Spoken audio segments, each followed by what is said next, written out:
Hello बच्चों, आज के वीडियो में करने वाले हैं कक्षा 8वीं विशेष समाज विज्ञान वार्षिक परीक्षा सत्र 2024-25 का असली क्वेश्चन पेपर लेकर आ चुके हैं। आपको बिल्कुल भी टेंशन नहीं लेना बच्चों। यदि आपने इस वीडियो को पूरा का पूरा वॉच कर लिया तो 100% गारंटी है कि आपके फुल में फुल नंबर आने वाले हैं। आपका एक भी नंबर कहीं पास कटने वाला नहीं है। तो चलिए बच्चों, बिना टाइम वेस्ट के हम आपको दिखाने वाले क्वेश्चन नंबर फर्स्ट से। सो आप लोग यहाँ पे देख सकते हैं, सबसे पहले दिया गया है बहुविकल्पी प्रश्न क्रमांक 1 से 5 तक। निर्देश दिए गए हैं, सही विकल्प चुनकर उत्तर लिखिए। प्रत्येक प्रश्न के लिए एक अंक निर्धारित है। प्रश्न 1 है हमारे सामने, झूम खेती में बीज बोने के तरीके को क्या कहा जाता है? इसका आंसर हो जाएगा बच्चों ऑप्शन नंबर बी, छितराना या बिखेरना। प्रश्न 2 है, उद्यान कृषि का क्या अर्थ है? तो इसका आंसर हो जाएगा बच्चों ऑप्शन नंबर सी, फलों और सब्जियों को उगाना। प्रश्न 3 है, चावल का प्रमुख उत्पादक देश कौन सा है? तो इसका आंसर करना बच्चों ऑप्शन नंबर बी, चीन। प्रश्न 4 है, हमारे देश की किन नदियों के उपजाऊ मैदान घने बसे हुए हैं? तो इसका आंसर करना है ऑप्शन नंबर बी, गंगा और ब्रह्मपुत्र। प्रश्न 5 है, लोग सदैव पर्वतों और पठारों की तुलना में मैदानी भागों में रहना पसंद करते हैं क्योंकि? सो बच्चों इसका आंसर करना है ऑप्शन नंबर ए, यह खेती और विनिर्माण के लिए उपयुक्त है। तो बच्चों यहाँ पे प्रश्न क्रमांक 1 से 5 तक कंप्लीट हो चुके हैं। आप लोग इसका फटाफट स्क्रीनशॉट ले लीजिए और सभी प्रश्नों को अच्छी तरीके से याद कर लीजिए। नेक्स्ट देखिए बच्चों, यहाँ पर रिक्त स्थानों की पूर्ति कीजिए। 6 से 10 तक दिए गए हैं। निर्देश दिए गए, सबसे पहले नीचे दिए गए रिक्त स्थान को पूर्ति कीजिए। प्रत्येक प्रश्न के लिए एक अंक निर्धारित है। प्रश्न 6वां है, सन 1791 में बनारस हिंदू कॉलेज की स्थापना की गई। तो 6वें का आंसर हो जाएगा हिंदू। प्रश्न 7वां है, राष्ट्रीय उद्यान एक डैश डैश क्षेत्र है, वन्य जीव एवं पर्यावरण संरक्षण। प्रश्न 8 है, रोपण कृषि व्यवसाय का एक प्रकार है। तो 8वें का आंसर हो जाएगा व्यवसाय।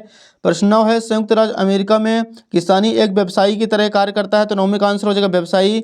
प्रश्न 10 है, धातुओं को उसके अयस्कों द्वारा गलनांक बिंदु से अधिक तपाकर निष्कर्षित किया जाता है, इस प्रक्रिया को प्रगलन कहते हैं। तो 10वें का आंसर हो जाएगा बच्चों प्रगलन। सो यहाँ पे 6 से 10 तक क्वेश्चन कंप्लीट हो चुके हैं। इसका भी आप लोग फटाफट स्क्रीनशॉट ले लीजिए और सभी प्रश्नों के उत्तर याद कर लीजिए। नेक्स्ट देखिए डियर, यहाँ पे अतिरिक्त उत्तर प्रश्न दिए गए हैं 11 से 16 तक। निर्देश दिया गया है, नीचे दिए गए प्रश्न के उत्तर एक शब्द वाक्य में लिखिए। प्रत्येक प्रश्न के लिए 2 अंक निर्धारित है। प्रश्न 11 है, महुआ क्या है बताएं? तो इसका आंसर आप लोग यहाँ पे देख सकते हैं। महुआ भारत का एक बहुत ही खास और बहुमुखी वृक्ष है। इसे अक्सर देवी वृक्ष भी कहा जाता है। इसकी खासियत है इसके सुंदर और सुगंधित फूल, जिनका इस्तेमाल कई तरह से किया जाता है। ये हो जाएगा बच्चों उत्तर क्रमांक 11। नेक्स्ट देखिए प्रश्न 12 है, शांति निकेतन संस्था किसने व कब शुरू की थी? तो इसका आंसर आप लोग यहाँ पे देख सकते हैं। शांति निकेतन संस्था की स्थापना रविन्द्रनाथ टैगोर ने सन 1901 में की थी। अगला प्रश्न देखिए 13 है, संसाधन की परिभाषा लिखिए। सो बच्चों इसका आंसर आप लोग यहाँ पे देख सकते हैं। सबसे पहले लिखना है, संसाधन वह सब कुछ है जो हमारी आवश्यकताओं को पूरा करने या किसी उद्देश्य को प्राप्त करने में हमारी मदद करता है। यह प्राकृतिक, मानव निर्मित या सामाजिक संसाधन हो सकते हैं। तो हो जाएगा उत्तर क्रमांक 13। अगला प्रश्न देखिए प्रश्न 14 है, मानव निर्मित 5 संसाधनों के नाम लिखिए। सो बच्चों इसका आंसर आप लोग यहाँ पे देख सकते हैं। मानव निर्मित 5 संसाधन निम्न है। पहला हो जाएगा मशीनें, इमारतें, सड़कें, उपकरण और ऊर्जा। अगला प्रश्न देखिए बच्चों 15 नंबर है, भारत में कानून बनाना, बजट पारित करना किसका कार्य है? तो बच्चों इसका आंसर हमें लिखना है, भारत में कानून बनाना और बजट पारित करना संसद का कार्य है। संसद के 2 सदन होते हैं, लोकसभा और राज्यसभा। अगला प्रश्न 16 है, सरकार के अंग कौन कौन से हैं? कानून को लागू करने का काम किस अंग के द्वारा किया जाता है? तो बच्चों इसका आंसर आप लोग देख सकते हैं। सरकार के 3 अंग हैं। पहला है विधायिका, कानून बनाना। दूसरा है कार्यपालिका, कानूनों को लागू करना। तीसरा हो जाएगा न्यायपालिका, कानूनों की समीक्षा करना। तो हो जाएगा बच्चों उत्तर क्रमांक 16। नेक्स्ट देखिए लघुत्तरीय प्रश्न दिए गए हैं 17 से 22 तक। निर्देश दिया गया है, नीचे दिए गए प्रश्न उत्तर 30 से 40 शब्दों में लिखिए। प्रत्येक प्रश्न के लिए 3 अंक निर्धारित है।